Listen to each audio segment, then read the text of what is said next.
Po yung bibili guys, no? Sila ma'am. Sarang. Malayo pa pong binahin nila guys. Jensen pa po. Wala na yung nasanay sa aircon ma'am ha. Ay, okay. Para dili mo madakan. Yung nana lang, 24/7. Pero Ayaw. danas man ang balay na mo, mga bugno sila. Okay. Kanang ayaw lang jud palunga para dili maguba. Kaya nga mong ingon nana kay 3 years na wala jud na naguba. Ingon nana namo. Kaya kung palong-palungon ni mo mao na maguba. Gamay man na siya. Natulog.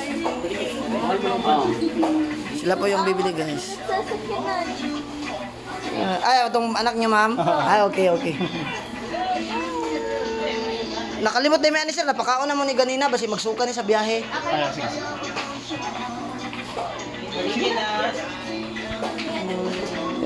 Yun, babayaran na tayo guys, paldo.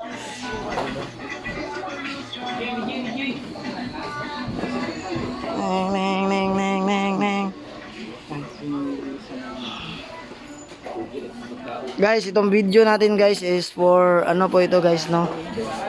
For documentary po ito guys na sa gustong mag-alaga po ng husky guys. May ginansya po talaga guys, basta maayos lang po mga alagaan. Lalo na katulad nito guys, yung bloodline nito guys is taglima yung anak niya guys. 2 bisis ng anak yung nanay na 5 yung papi niya. Ma'am, salamat kay ma'am. God bless kayo. Tambal ni sir sa ano? Ay. Itong picture? Oh, picture katon mao ra tong kuan. Paldo guys. Paldo. Sila kukunin na po nila si Brownie guys, no. So kukunin na nila to ngayon. I-off ko na yung video guys. Salamat.